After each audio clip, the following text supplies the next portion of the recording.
programang ito ay rated SPG. Striktong patnubay at gabay ng magulang ang kailangan. Maaaring may masiselang tema, lengguwahe, karahasan, sexual, horror o droga na hindi angkop sa mga... Giselle, I'm the daughter of Pepe Panyan.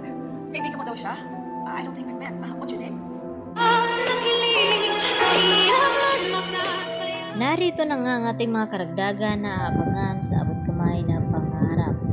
Hinabol nga dito ni Giselle itong si Justin at tinanong kung kaibigan ba daw siya dito ng kanyang ama na si Don Pepe.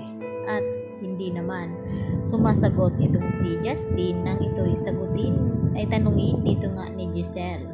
At dito na sinabi ni Giselle na hindi naman daw siya ang anak sa labas ng kanyang ama at naghahabol ng mana.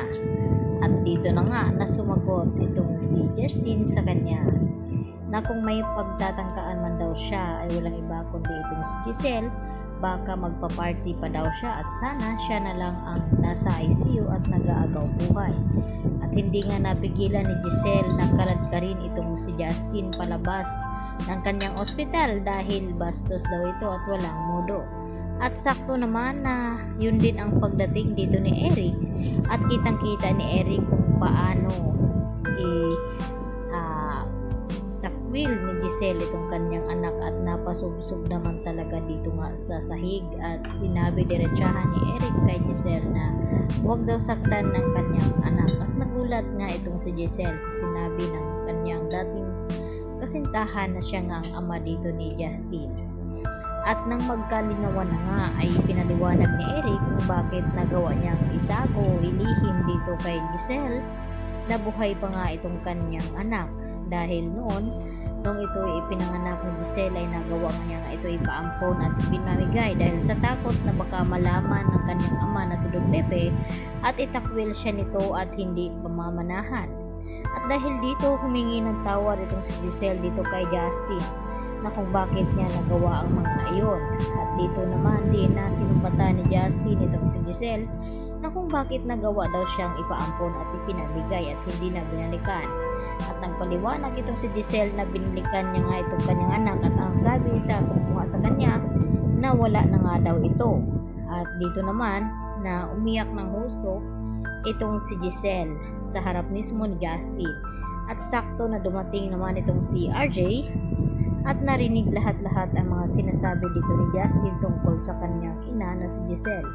At dito na hindi napigilan ni RJ na sabihin dito kay Justin na sana na mapatawad itong kanyang ina dahil hindi nga kagustuhan ni Giselle noon na ipaampon ito at ipamigay. Dahil nadala lamang itong si Giselle sa takot na baka itakwil siya ng kanilang ama na si Don Pepe dahil sa laki nga ng paghihigpit at pagmamahal dito ni Don Pepe sa kanyang mga anak kaya nagawang higpitan ng mabuti. At dito na nga na ito pala si Don Pepe ang nagtago ng sekreto noon at yun na ang ipinaliwanag sa panaginip ni Giselle na malapit na nga daw niyang makakasama ang kanyang anak. At ito na nga mismo dumating na ang araw dahil pinatunayan nga ni Eric kay Giselle na buhay nga ang kanilang anak at ano nga bakay kung bakit bumalik ito dito nga sa kanya ngayon at nagpakilala bilang anak. At dito rin na gustong magplano dito ni Eric, gusto nilang makakuha ng posisyon dito sa ospital ng kanyang ina ni Justin na si Giselle at makaupo sa trono. At ito naman ang gagawin na tama ni Giselle na ipamana muna dito kay Justin bilang CEO o co-owner ng Apex Hospital pang samantala dahil hindi pa nga nakakabalik itong memorya ni RJ at hindi pa gumaling ang kanilang ama na si Don Pepe. Yan po ang ating aabangan mamaya sa abot kamay na